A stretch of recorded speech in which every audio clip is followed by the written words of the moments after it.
ऐसे पियाबा प्रकृति नजियाबा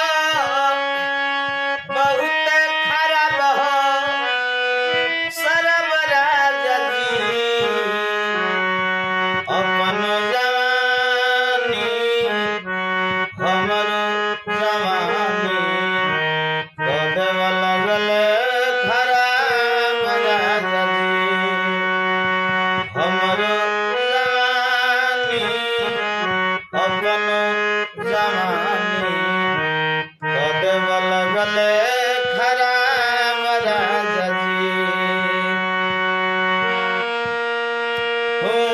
बेच के पर जाई महल अटारी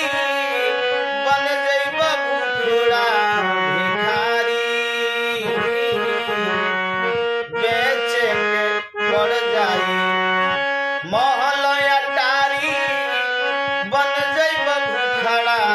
भिखारी मंगलो पर भिखिया ना मिली राजा देखी देखी ताना लुगावा मारी मंगलो पर भिखिया ना मिली राजा देखी देखी ताना लुगावा मारी गाँव नगर से कारी सुनाबा देवे न पैबा देवे न पैबा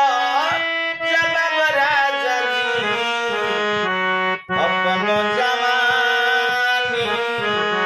हमर जवानी कदम लगल खराब राजा जी अपन जवानी हमर जवानी कदम लगल